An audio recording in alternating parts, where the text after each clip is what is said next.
Day's top stories, the best bets, and Jason Page. This is the Cash In Early Edition.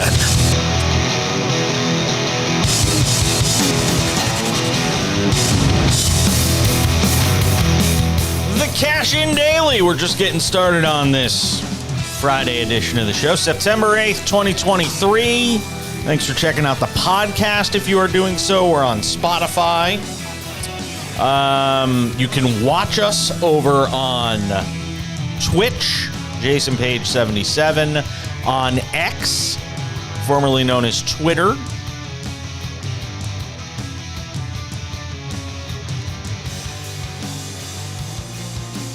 At the back page there.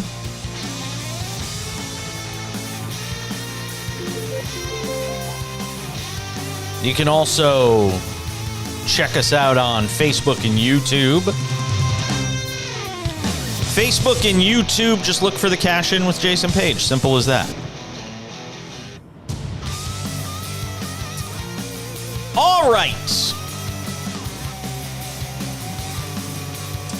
With all of that out of the way. So, I got to tell you, the Thursday night NFL opener, it's what you get when you don't have guys playing. The first 3 weeks of the NFL season are almost like the NFL preseason. I have said this every year for the last couple of years. The less you have guys playing in these matchups in the preseason, the less you have them playing, which and not every team does this, but a lot of them do, especially with veteran guys, because the mindset is they can just flip the switch when the season starts. Patrick Mahomes, he doesn't need any preseason. Russell Wilson was sort of the exception to that rule this year, with him playing considerably more because they have to get on the same page with him and Sean Payton. But you watched that game last night. The Detroit Lions looked like a better prepared team than Kansas City. There were some bad play calls in that game. You had Kadarius Toney dropping passes, 4 in particular, 1 leading into a pick 6 for the Lions. You had the Lions pulling off an improbable fake punt early in this game. And you had them driving down the field to score a touchdown late. They made a bizarre play call themselves. Like, yeah, maybe it's not that bizarre. On a 4th down, gave the ball back to the Chiefs. Then the Chiefs couldn't do anything with it. Kansas City's going to be fine. They're in a division that speaks to them being able to lose a game like this and it really not meaning all that much by the end of the year. I think the Chargers can push them a little bit. If everything goes right and Chris Jones doesn't come back, and Travis Kelce's on the shelf longer than expected, maybe the Chargers could push them. But if you're picking against Kansas City to win that division, which, by the way, you can now get them at -110 over on FanDuel, you basically can get them for even money to win the division. I don't know why you wouldn't do it.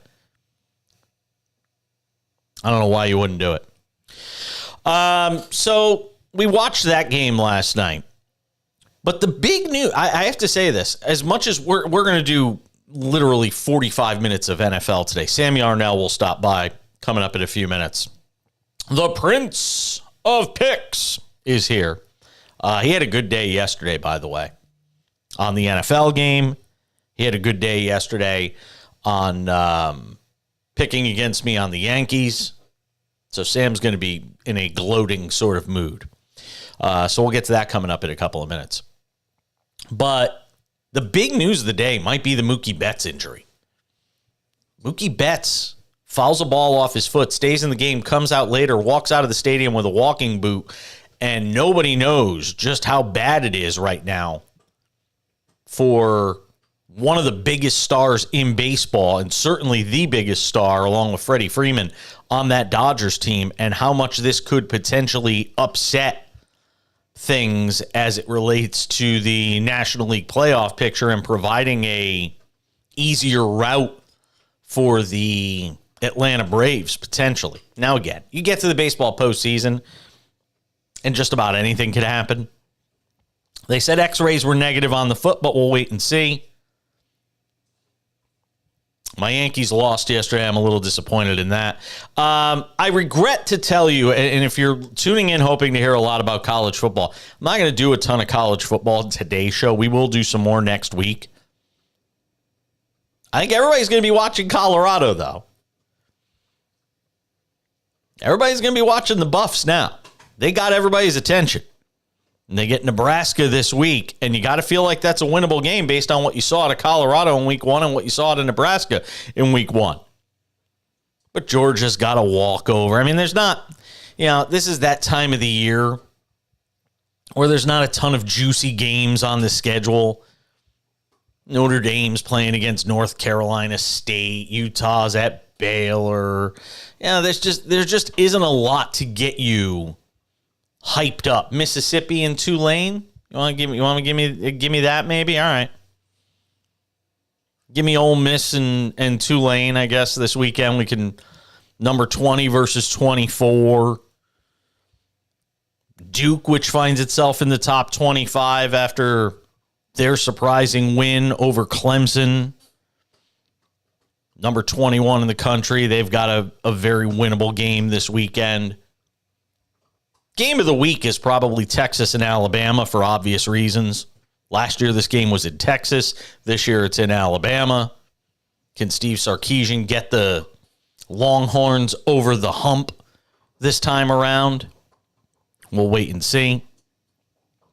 So we'll keep an eye on the college football this weekend. We'll do a full recap of that on Monday, though. We'll get Bill Bender on from the Sporting News and talk all things college football with him. I haven't told him we're getting him on yet, but if he's watching the show, he just found out. So we'll dig into that. U.S. Open. I am pumped. Give me Ben Shelton and Novak Djokovic this afternoon. Oh, my God. It's going to be so fantastic. Ben Shelton going off. I think right now it's 9:30, if I'm not mistaken. What's the number on? 940. You can get Ben Shelton right now in the U.S. Open semifinal, playing at plus 940 on FanDuel. Novak Djokovic is minus 1,300. You're insane if you make that bet. The only bet to make on this match today is Ben Shelton plus 940. Hammer the crap out of it. I think he's going to win. And I'm if I were betting on, if I was doing the set market, I would do I'd do Ben Shelton to win in 4 sets today. So we'll be keeping an eye on that match. We'll obviously have a full recap on Monday of whoever wins the U.S. Open. Last night, Madison Keys choked it up late in the second set. She had a chance to beat Sabalenka. And Sabalenka is able to come from behind after losing the first set 6-love. She wins the second set in a tiebreak, which she dominates. And then she wins the third set in a tiebreak, which she dominates. Madison Keys comes up short. Sabalenka is going to be number 1 in the world on the women's side come Monday. And she'll get Coco Gauff in the final, the 19-year-old trying to win the U.S. Open. It's going to be a great weekend of tennis out at the U.S. Open. All right, let's do our football. Oh, it's football. It's week 1 of the NFL season. We've still got one division left to get into. And that is the AFC South and the NFC South. One division in each conference. We'll get to those coming up in just a couple of minutes. We will have our NFL predictions, who wins all the divisions, who are the wild card teams, who's going to the Super Bowl, who wins the Super Bowl. Sam Yarnell is the Prince of Picks. He's coming up on the other side. We'll have our Week 1 NFL picks, Paige versus the Prince. Don't go anywhere. We're just getting started. The Cash In Podcast on this Friday, September 8th, 2023.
with you on a Friday edition of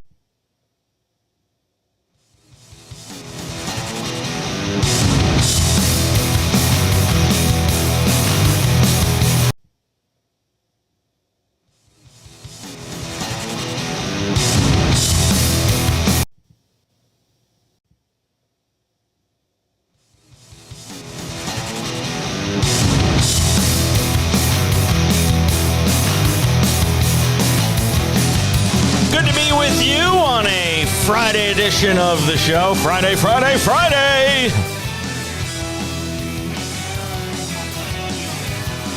Sam Yarnell will be along in just a moment. So we have a ton on the NFL today. Prediction day. Who do we like to make the playoffs? What is our Super Bowl pick? We'll have that for you coming up shortly. AFC South, NFC South coming up in a couple of minutes. And our first installment of Page versus the Prince. Week 1 of the NFL season is here. I mean, it was here last night. And if last night was any sort of preview of what is to come, I'm in trouble. Because last night, well, I went 1-1 on the NFL game. Got the under right. Got the game pick wrong. But I threw in a bonus pick on the Yankees, and that was just didn't go as planned. So without any further ado. And now the Cash In presents, it's Cash Cow, the Prince of Picks, Sam Yarnell.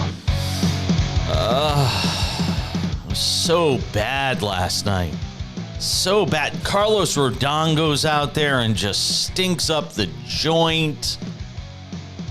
Sam's sitting somewhere laughing all the way to the cash window to go cash his winning bet. The Yankees did not strike out more than 6.5 times, though. You didn't win that, I don't think. So here's Sam.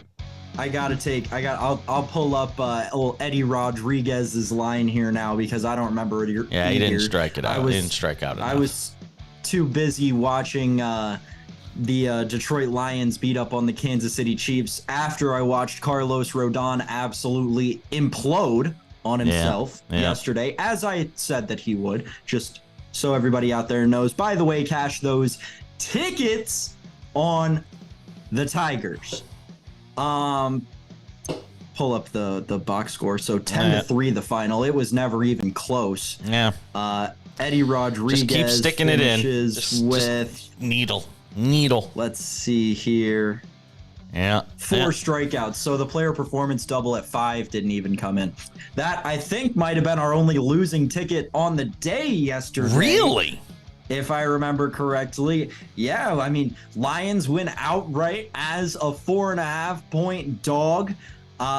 Even though I thought Travis Kelce was going to play. We got the under. It hung on. I mean, winner, chicken dinner. We had a great Thursday on the Cash In. Hope some of the listeners were meeting me at the window because, we're just going to be doing that all season long, Jason. Hashtag meet me at the window. There you go. By the way, I don't know if you have this in your notes to talk about. I'm curious to see what happens to the Dodgers' future number with the Mookie Betts injury last night, because that's, he leaves the stadium in a walking boot after fouling a ball off his foot. You want to talk about potentially throwing the National League into all sorts of chaos when it comes to the playoffs, or just providing an easier pathway for the Braves. That's big. I was going to say, I'd look for it more to affect the Braves number than the Dodgers number itself, because that's all it's doing. That's a 2-team league, and you took one of the best players on one of the teams out of it. So yeah, I never buy this idea of 1 or 2 teams. If you make the playoffs in baseball, you've got a shot. Everybody's going to have a shot. It's how you're playing going in. It's the layoff. The Braves and Dodgers are going to have to sit there and twiddle their thumbs. That's always a problem. You just never know how the rust thing is going to affect teams. You see it all the time. Just saying. No? You're just looking at me like with a funny look.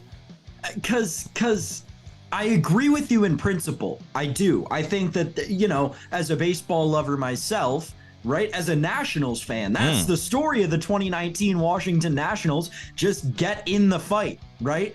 But I think 2023 is different for a variety of reasons. I think a couple of those reasons have to do with some of the rule changes that were implemented this year. But when you look at the Atlanta Braves, they're just so much, they're playing on a different level than their competition right now. And as much as we can talk about, just getting to the dance, when you're in the postseason, what really matters is being able to hit good pitching and being able to have 3 good starting pitchers and a lockdown bullpen. And the Atlanta Braves have all 3 of those things in abundance. They have 5 good starting pitchers that they could realistically throw out in a playoff game. So I just think this year's a little bit of a special circumstance. Generally, I agree with you, Jason, where, any of the teams in the playoffs have a shot at the Commissioner's Trophy. But this year, I think the National League has already been kind of wrapped up by the Braves. I hope that I'm eating my words and we get a great 7-game playoff series that eliminates the Braves. As a, fan of the Nationals, rival of the Braves, I just don't see it happening. They're too good this year. AFC South, NFC South is our focus today. Our final 2 divisions to talk about. Sam is visibly ill. You gonna be all right? Yeah, just 2 terrible divisions. Jacksonville, I think, is interesting. Oh. I think the Jaguars are interesting. Another year with Doug Peterson and Trevor Lawrence, and I love the tight end. Oh, somebody's going to make a meme out of me saying that. I'm in all sorts of trouble now. Jesus. Just end the show now. Just end the show now. Oh, I like the God. Jaguars' particular tight end. How about that? We'll do that. Jags minus 155 to win the division. The Titans are plus 310. The Colts are plus 550. Houston is plus 1,000. As far as the AFC South is concerned, it's Jacksonville. It's got to be Jacksonville, doesn't it? I'm not making a bet on this division for But if a you multitude of were, reasons. if I gave you my money. If you gave me your money, I'm not putting it against Mike Vrabel. Really? I think that Mike Vrabel is one of the most underrated coaches in the NFL, and that being as highly rated as he is. I've always been very high on Vrabes. Didn't we just say he could be on the hot seat, though, if they get off to a slow start? Didn't we just say that last week? No, I didn't. My hot seat guys right now, Ron Rivera. Who was my hot seat guy? Oh, God, it was Robert Saleh. Robert Saleh, right? Yeah. I think Robert Saleh is more on the hot seat than Mike Vrabel is. Totally. Derrick Henry, back end of his career, they're between 3 quarterbacks.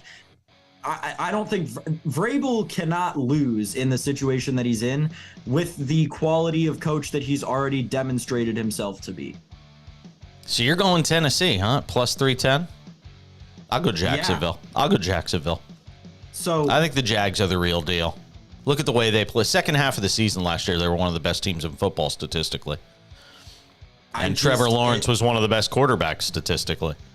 Oh my gosh, I'm so tired of the Trevor Lawrence. He's good. There's nothing wrong with that. He is. He's good. He's good, and he's going to get better. He gets put into great situations. Great situation. Awesome. He started his career with Urban Meyer as his head coach in the cluster Fs of cluster Fs. Come on. I'm talking. Okay, so I'm of the generation. Trevor Lawrence is my age, right? We graduated high school the same year.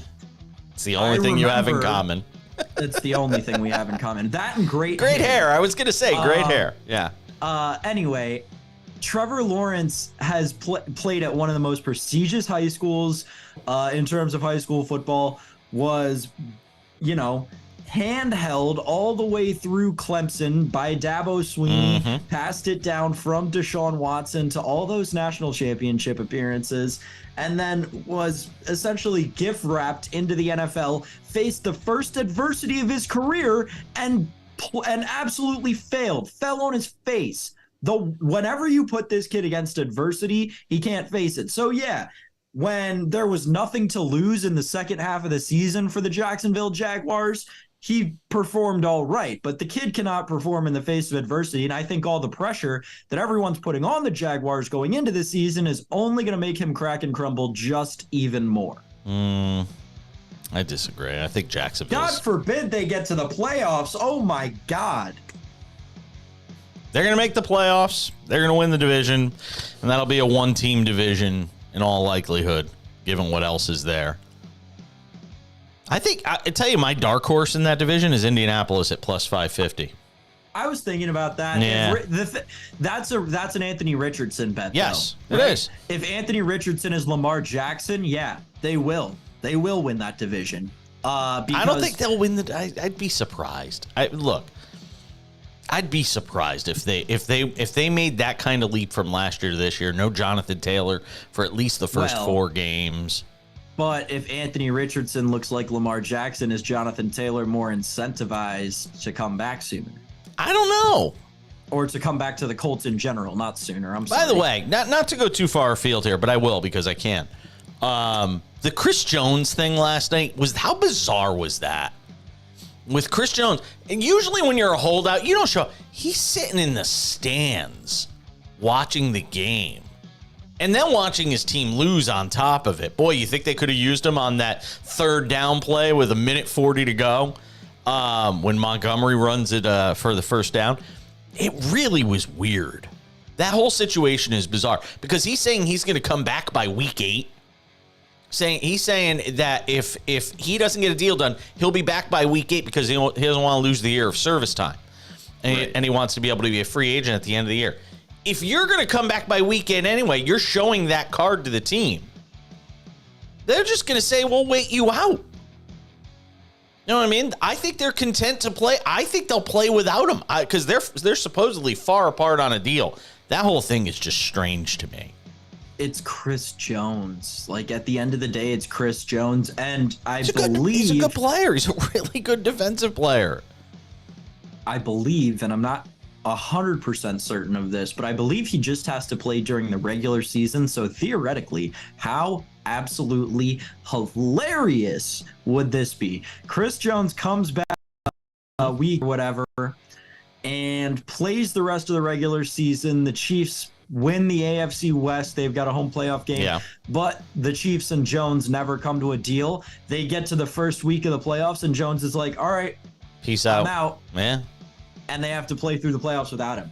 I think that would be very interesting. This is going to be quite the situation to see how. I think it'll speak volumes on how the Chiefs really treat their players as, human beings, because Chris Jones, the everyday person walking down the street, doesn't know who Chris Jones is, whereas they probably do know who Patrick Mahomes is. And we see how the Chiefs treat Patrick Mahomes, but with the whole Chris Jones situation, I think it'll speak volumes about the Chiefs organization and what they're willing to do for their players, because they're still in the middle of their championship window. Yes, they are. As much as I want to throw out hot takes that they're between championship windows and things like that, they're still in their championship window. It's like Tom Brady. It's like the Brady. What they can. Yeah, it's like the Brady years. And as long as you got Patrick Mahomes, you're in your championship window. All right. So you've got Tennessee. I'll go with Jacksonville.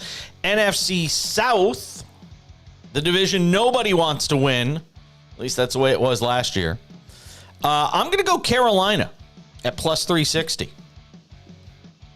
I am a believer in the fact that they have a quarterback who I think is going to mature quickly.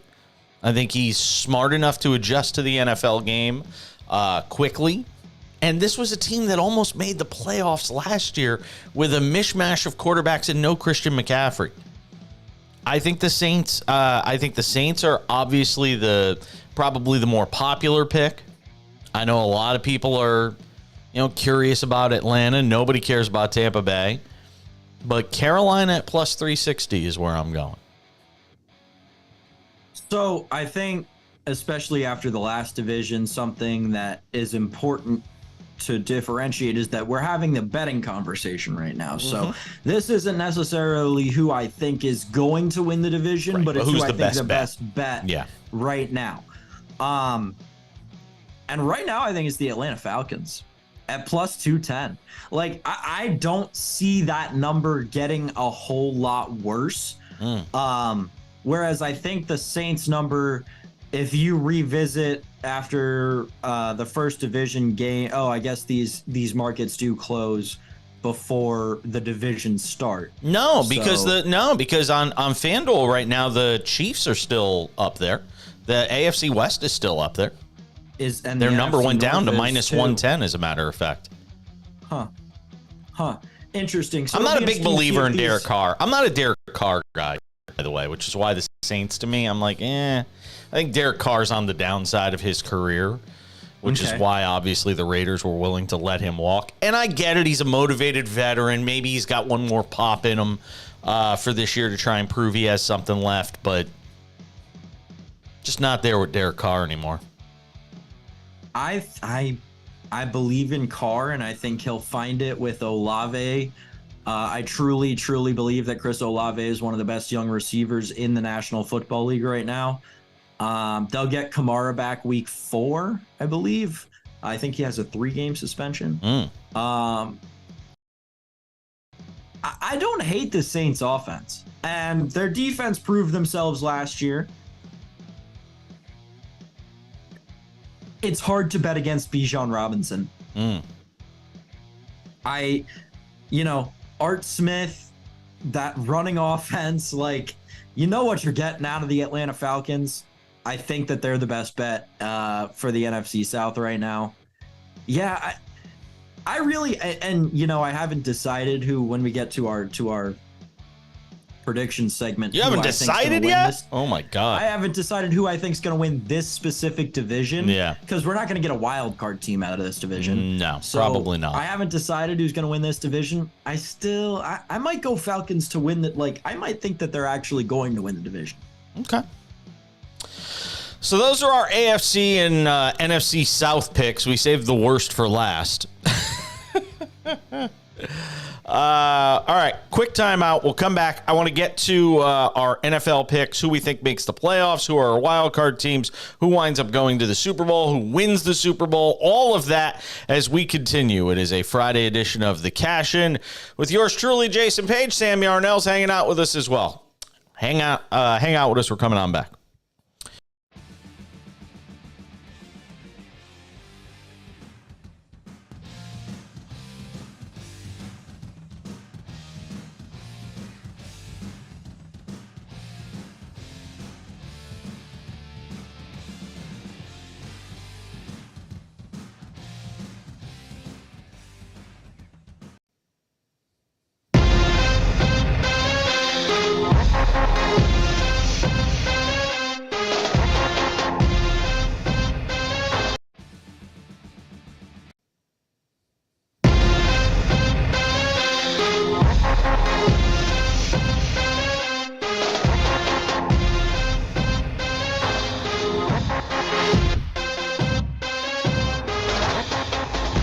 Cash In Podcast, Friday, September 8th, 2023. NFL Week 1 predictions coming up. Page versus the Prince. We still haven't figured out a stakes for that. For Page versus the Prince. Have to think of something.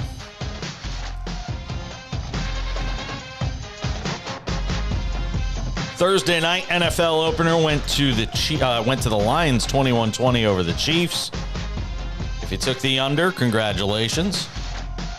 If you took the Chiefs, like I told you to, I'm sorry.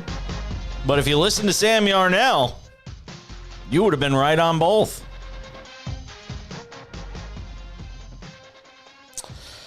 All right. NFL prediction time. Now, keep in mind, and I have to throw this out there, this disclaimer of sorts. It is next to impossible to predict this stuff. when you consider the injuries, the possibility of who winds up where, at the end of the year is so difficult to predict. We do this for fun. We do it to entertain ourselves. And in the event that we're right, we do it so that we can brag at the end and make it sound like we actually know what we're talking about, when the reality is we really don't. So NFL prediction time, division winners, wild card teams, Super Bowl matchup, Super Bowl champion. And even in the last segment, Sam didn't even know who he was picking for the NFC South. So this ought to be really interesting. All right, Sam, you're up. Go ahead.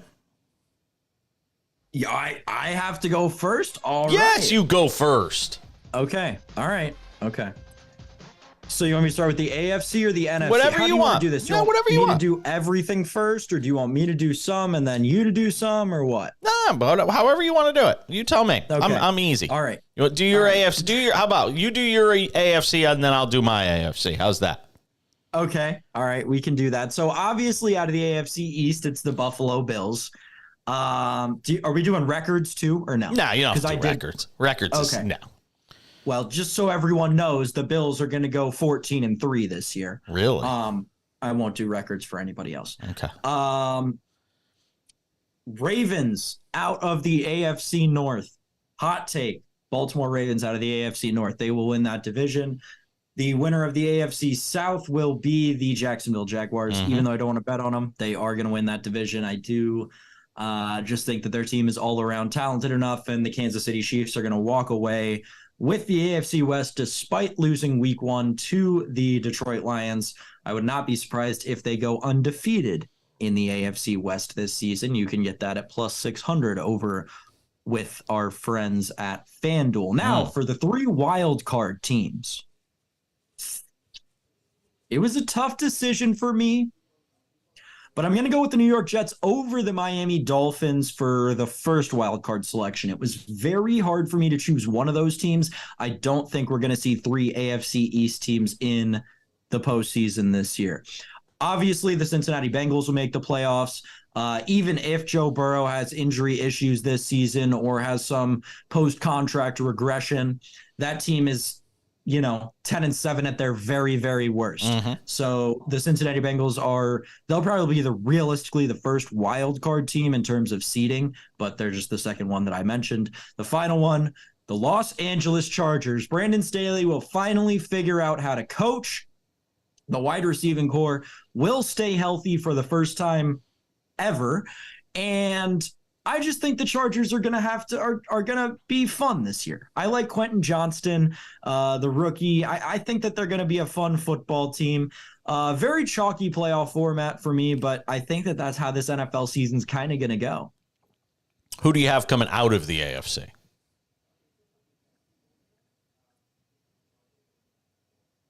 Oh, come on. No. I just was hoping I could get away without saying it. Yeah.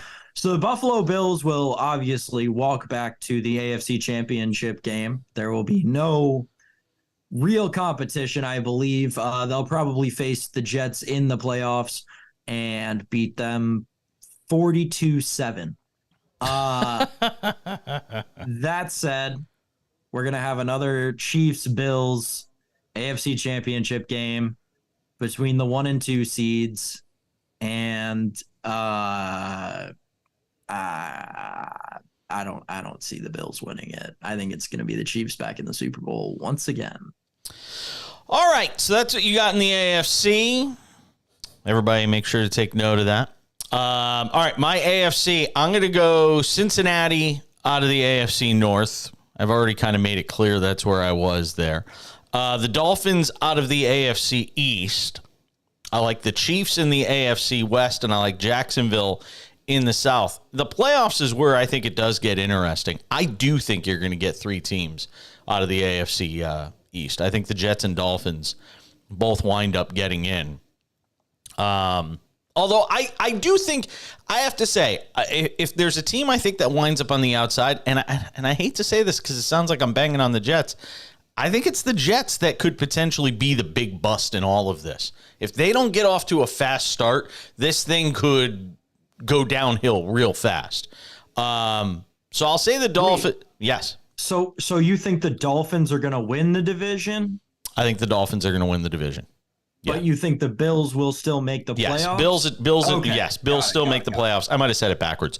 Dolphins win the division. Bills make the playoffs. If there's a team that winds up on the outside, it's the Jets. But I'm going to put them in for now, and then my third wild card team will be the Chargers out of the AFC West. Wow. Yep. The Ravens not even getting in the playoffs. Nope. All right. Nope. I think the division they're in has something to do with that.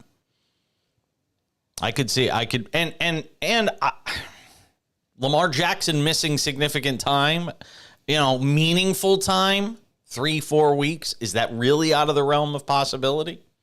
Not really. So this would be an interesting bet to make, but I would bet you that if there was a three playoff team division, it was the AFC North before it was the AFC East. No. I understand what the argument would be. The idea that, those teams in the AFC East are going to just beat the snot out of each other all year, which is probably going to impact the ability. Like I said, if there is, I think the Jets could be the odd team out, but for the sake, of this sort of academic discussion we're having, I'm gonna say that the Jets get in. But it's, by week 6, I could be completely changing my mind on this. But that's what I got right now. As far as who winds up coming out of the AFC, it's the Bengals to me. And look, I'm gonna boil it down to this: their window is now. They just gave Joe Burrow the bag, not just a bag. They gave him the bag, which means they're not going to be able to bring back all these receivers. I mean, that is now a fait accompli. There's no way they're going to be able to keep this group together. So the time is now. Now, don't get me wrong. They're going to be able to, massage the salary cap. Burrow will probably give back a little if he's as hung up on the idea of winning championships and if that's what matters. But ultimately, if we're talking about this year, I think this is finally the Bengals' year. They get over the hump. But I'll save that for last. They're going to the Super Bowl, though. So that's who comes out of the AFC for me. All right, give me your NFC predictions, sir. All right. I think, well, never mind. We'll save that for the end, like you said. Obviously, it's the Philadelphia Eagles out of the NFC East. They won't really have any competition. The Detroit Lions will win the NFC North. And I'm not just saying that because they beat the Chiefs yesterday. I would have said that yesterday as well. Yes, you did. I do like the Detroit Lions this year. I really do. All the way down to tight end Sam Laporta, who had 8.9 PPR fantasy points last night. So hope you got him on your team. NFC South, who cares? But the Saints are going to win the division. I have decided on the Saints. I'm higher on Olave and Carr than I am on Bijan and Ritter. That's the logic behind it. NFC West, I think this is where you're going to have a bloodbath of a division. And I think that the San Francisco 49ers just barely squeak it out. My other hot take about this division is I do think this is a one playoff team division. Wow. I think this team will have the winner, and I don't think anyone else will make it. Obviously, the Rams and the Cardinals won't, but I don't think the Seahawks are going to come as close this year as they did last year. Wow. Now let's talk wild card teams. I think the Minnesota Vikings sneak into the wild card by the skin of their teeth on kind of the same fraudulentness that they did making it all the way to the playoffs last year. Dallas Cowboys and New York Giants are my two other wild card teams. So wow, you like the Giants, huh? Eagles, Lions, Saints, Niners, and then Cowboys, Giants, Vikings, my three wild card teams. I love the New York Giants. Brian Daboll is one of my favorite coaches in the National Football League. Yeah, and look, everybody's talked about it. What happened to Josh Allen when Brian Daboll left? It's a fair conversation. Just saying. Look, Josh Allen's a great quarterback. He'll figure it out. But there definitely was a bit of a regression minus Daboll. All right. So wait, who do you have coming out of the NFC? Did you say? No, I don't. Oh, okay. I think the NFC playoffs are going to be very interesting this year because I think a lot of the division winners are going to lose out early. When you get to the NFC championship game, I would not be surprised if we have a wild card team. I don't know who it is. No matter what, they're going to lose to the Eagles. And quite frankly, I think we're going to have a rematch of last year's Super Bowl. I don't think that's actually a wild prediction. No, it's hard, but it's chalky. Yes, it is. But at the same time, I'll also say this: it's hard to run the gauntlet 2 years in a row. So from that perspective, there's injuries, there's regression, there's complacency. I don't think the Eagles are going to get back there, but I wouldn't blame anybody who thought they would, because the road in the NFC is not as difficult as it is in the AFC. That's the thing. It's the NFC is such a weak division. Yep. There's so much separation between, what's the saying, the cream and the foam or whatever. There's so much separation there. All right, I'm gonna have to go look that one up. All right, my NFC predictions. Here we go. NFC East. It's so hard for me to go against Philadelphia. It's so hard for me to go against the Eagles, but I'm going to. I'm going with the Dallas Cowboys to win the division. I'm believing in Dallas. I gotta believe that Dak Prescott figures it out. They're a fantastic defense. They're a top 5 defense. If everybody stays healthy, which is sometimes an issue for that team defensively. But I'm going to go with Dallas to win the division. They're plus 175, by the way, for those of you looking over on FanDuel. Philadelphia will make the playoffs. I think there is regression this year with Jalen Hurts. I do. I am still, and I know he had the great year last year. I know he took that team to the Super Bowl last year. I'm still somebody that believes Hurts will come back just a little bit. It's a get smart league. Teams will figure it out. Anybody who watched the Super Bowl last year, particularly the second half, they were taking notes on how to defend against that Eagles offense. I think the Eagles come back a little bit. I do think they are a wild card team. Very difficult for me on the Giants, on whether or not this is a wild card team or not. Again, just because of how competitive the NFC is, and whether or not, is the NFC East a 3-team playoff division, or is it a 2-team playoff division? If you're as big a believer in the Lions as you are, then you're talking about the Giants and Vikings potentially competing for that second wild card spot, along with the Eagles, or that third wild card spot, along with Seattle, rather. So you're talking about Seattle, the Giants, and the Vikings competing for one playoff spot. Philadelphia, Dallas, for two playoff spots. Sorry. So you're talking about, Seattle, the Giants, and the Vikings. If you believe that Detroit's going to win the division, you're talking about those 3 teams competing for 2 spots. And here's the thing. Seattle's going to have the easier games in division, because the Rams, I think, are going to stink. I don't even think Matthew Stafford's going to be the starting quarterback by the end of the year. And Arizona, we kind of know the train wreck that is. So it's very difficult for me to say this, but I'm going to say the Giants actually missed the playoffs. And I love the Giants, but I actually think if you put the proverbial gun to my head, which nobody wants to have done, I'm actually going to say the Giants miss out on the playoffs. I think Seattle is a wild card team. I think Minnesota is a wild card team. So those are my wild card teams. Just finishing out the divisions, Detroit gets in. You know how I feel about Carolina. I actually think Carolina wins that division. So I'm going Carolina to win the NFC South, Detroit to win the NFC North, Dallas to win the NFC East, and San Francisco to win the NFC West. I think San Francisco winds up in the Super Bowl against Cincinnati, and I think the Bengals and 49ers will meet up in the Super Bowl this year. And you think, Whoa. yeah, I'm going Bengals. Yeah, I'm going Bengals and 49ers. That's a ton of confidence. Joe Montana and Boomer Esiason will be smiling somewhere. So who wins it, Jason? I think it's Cincinnati's year. I really do. I'm a big believer in the Bengals.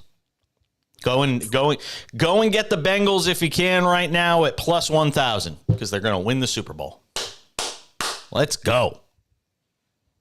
And I think it's going to be the Chiefs. I know from experience, hard to stop Patrick Mahomes. Yes. Yeah. No, I don't think that. And look, I don't think that's a terrible pick. I don't think that's a terrible pick at all. I just think I think there's going to be an urgency, and this is what I want to watch with Cincinnati throughout the year. I think there's going to be an urgency with that franchise. And if you don't see an urgency, then that's a problem because this thing's going to get broken up in some way after this season. And I think there's something to be said for, the idea of trying to get one with this group now, because I don't think this group is going to be this group next year unless there are serious concessions being made by some of these receivers that aren't going to want to make concessions because they're going to want to get their bag. A lot of these guys, rookie contracts, they're going to have their first chance to really cash in. No pun intended. So I think that's going to be something worth watching is the urgency, sort of the business-like atmosphere around Cincinnati this year with the Bengals. I like them to win it all. All right, so that's what we got for our predictions to win the season. We'll post them somewhere. Maybe on my Twitter feed at the back page, where you can watch us, by the way, X now, at the back page. Over on Twitch, Jason Page 77. Over on Facebook and YouTube, just look for the Cash In with Jason Page. Still to come, Week 1, Page versus the Prince. 4 games for you. We'll tell you what we got coming up as we continue the Cash In. Don't go anywhere.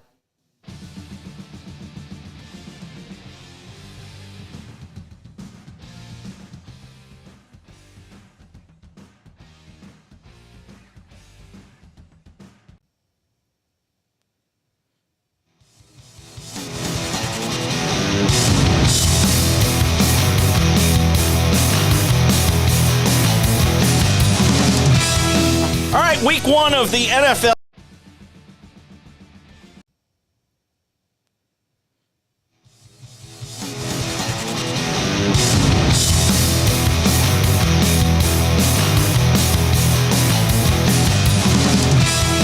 All right, week 1 of the NFL season is here.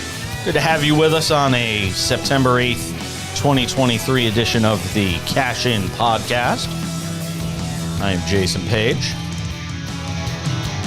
Monday through Friday, noon Eastern, on all your social media viewing platforms, including X, formerly known as Twitter, at the back page, Twitch, Jason Page 77. Got to come up with something better than that. Over on Facebook and YouTube, just look for the Cash In with Jason Page as well. And if you have not subscribed yet to the Cash In podcast, go and do it. Over on Spotify. It'll be on other platforms too, but I wanted to get it up on Spotify first. By the way, Sam, you know where I'm going to be spending my weekend? Where's that? I've got myself 2 free nights. I don't know if they sent it to me for my birthday or whatever, but there's Agua Caliente is the big casino group out here in the Coachella Valley. They have 3 casinos. One of their casinos has a big hotel attached to a big, tall, thing. And it's in Rancho Mirage, about 10 minutes from where I live here in Palm Springs.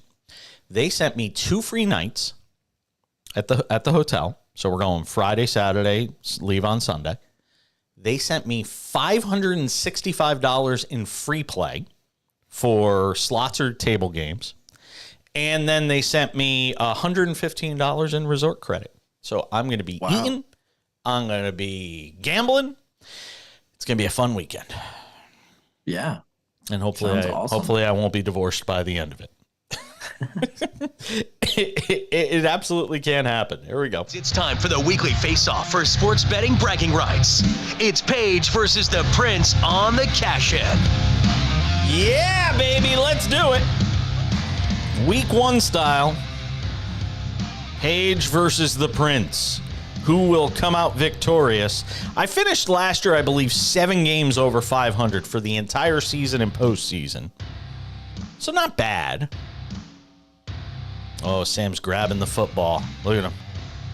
Oh, boy. God, you should burn that stuff. Those glasses. It's almost worth watching the video feed just to see the way Sam dresses. All right, Sam, you're first up this week. Here's what we'll do. Depending who wins the week before, they can decide if they want to go first or second. But for this week, you're going first. Fair enough. Age before beauty. So do you want me to give all four? Yeah, give me all four. No, go all four. Right, all there four. We go. So first one, we're going to lay the 5 with the Jaguars in Indianapolis. Listen, I love Anthony Richardson, but rookie quarterbacks are historically bad in week 1. Lay the 5 with the Jaguars. I don't like Trevor Lawrence, but I like the rest of this Jaguars team. I think their defense is successful. Calvin Ridley is going to have a really good year this year coming back from suspension, and Travis Etienne's set to break out. So lay the 5 with the Jacksonville Jaguars. All right, next, let's go to the Mile High City. Las Vegas Raiders plus the 3.5 in Denver. We're getting the key number at 3 there. So let's take that first of all. I don't think Sean Payton and Russell Wilson have quite figured everything out yet, and I think Jimmy Garoppolo will suffice in this Raiders offense to get them a win here in week 1. All right, next, down in hot Atlanta, Carolina Panthers and Atlanta Falcons. Give me the under 39.5. Listen, the Carolina Panthers, they've got a rookie quarterback as well. They're still trying to figure out their offense. The Atlanta Falcons, they just run the ball. That's all they do. They're going to bleed clock in this game. There's no way we see 40 points in this contest. And round me out with the Washington Commanders laying the 7 against the Arizona Cardinals. This isn't a bet on the Commanders. It's a bet against the Cardinals. They're terrible. Let's bet against them every week this year, and we'll start in Washington this week. Let's make some money. Meet me at the window. All right, run those down one more time. So it's Jaguars Jaguars laying the 5, Raiders plus 3.5, under 39.5 in the Panthers Falcons game, and Commanders minus 7 against the Arizona Cardinals. There you go, the picks from the Prince himself. He says meet him at the window. Yeah, I don't know if he's going to want to meet you at the window if he goes like 1-3, though. By the way, the glasses look even funnier because when you look directly into your ring light, there's these 2 rings in it, and you look like the villain in Who Framed Roger Rabbit. It's kind of cool. It's kind of cool. See, you're too young to remember Who Framed Roger Rabbit. Yeah, I don't even know. Yeah, it's all right. All right, let's get to the main event, shall we?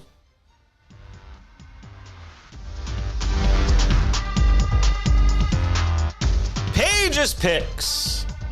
Week 1 in the NFL. You know what's crazy? And again, we don't coordinate this, just so everybody knows. We have 4 completely different games. Nice. I don't have anything that you have. It's not even like I pick against you. I'm just not even in the same ballpark with you. Seahawks, Rams. I think the Rams are going to be a dumpster fire this year.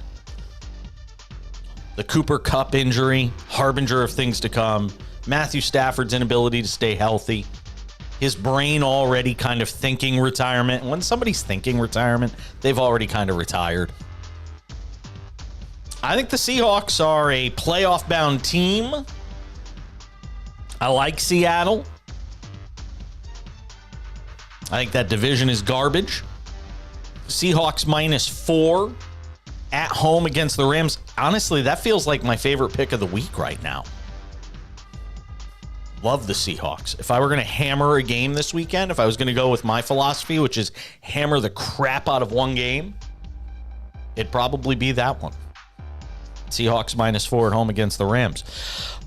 This one might be a close second, though. Vikings minus 5.5 at home against the Buccaneers. I actually think this could be high scoring too, because I think the Vikings will put up a good number. And I think the Buccaneers will be throwing it all over the place, playing from behind. By the way, Baker Mayfield, you want to scoop for fantasy football this weekend? Go get Baker Mayfield, because they're going to be throwing it a ton in that game, because they're going to be playing from behind all day. Vikings minus 5.5 at home against the Buccaneers. Game number 2. Game number 3, Dolphins and Chargers. I don't generally like overs early on in the year because I think teams are sluggish coming out of the gate. Offenses, guys don't play a lot during the preseason. This is one that I think bucks that trend.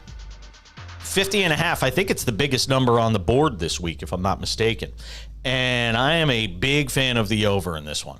Dolphins, Chargers, 50.5. Price shop, maybe you can get a little less, but 50.5 is what FanDuel has it at. Dolphins and Chargers are going to score a ton of points. Over 50.5. And this one is, it runs contrary to everything I've said on the show the last 2 days. How much I love the Bengals. This game's the exception. Jason Page loves home underdogs. Oh, he loves his home underdogs. I also subscribe to the philosophy that teams don't know they suck early on. Division rivalry. In-state. I love the Browns this week. Getting 1.5 at home against the Bengals. Burrow barely played in the preseason. I think they're going to be fine long term. But I think this is one of those games. Feels like a Cleveland win on the field, which means you're taking the 1.5. I'm a huge Njoku fan, by the way. Love David Njoku. Loved him from the day he got drafted out of Miami. If that dude stays healthy, I'm going to be fun watching him and Deshaun Watson. So my 4 picks this week: Seahawks -4 at home against the Rams. Vikings -5.5 at home against the Buccaneers. Over 50.5 on the Dolphins and Chargers. And I love me some home dogs. Browns, my upset special this week. Take the 1.5. Page's picks. Page versus the week 1 in this NFL season.